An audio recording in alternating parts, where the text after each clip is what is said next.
Another part of our delivery or our release for January, and this delivers in September, is called Color Me Banyan.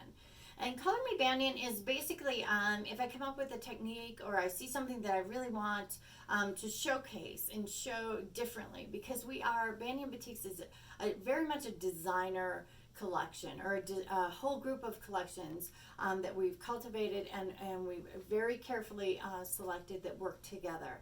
But if we see something and then we're like, oh my gosh, we love this technique, we showcase it in Color Me Banyan.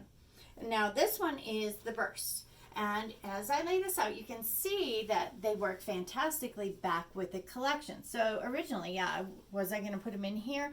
Yes, great. But there were so many colors that we decided just showcase these with the essentials. So you can use these and then you can use the essentials to go with it, or put it with one of the collections.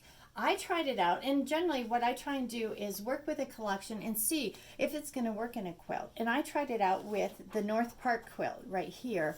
And I put these, the Color Me Banyan, in the bigger squares, and then you can see I use the treads on point with the negative space print right there as a secondary. And I think it works fantastically in a traditional quilt. That is a very traditional quilt, but it gives it a fresh appeal with the batik.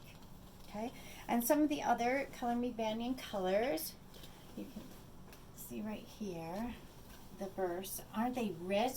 And just a very sharp contrast in here. These work fantastic for applique because you've got, you know, different colors in here, and you almost have a little bit of a stripe, or this would be a fantastic circle applique. So you can fussy cut it a little bit, which you're going to do anyway with applique.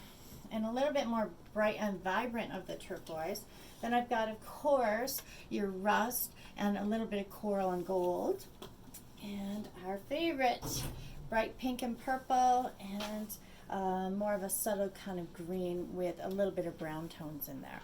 But you can see in this one especially, the burst, this kind of thing is done like a Shibori technique, where you're gathering the fabric up and you're tying it off, and then you're adding color to it.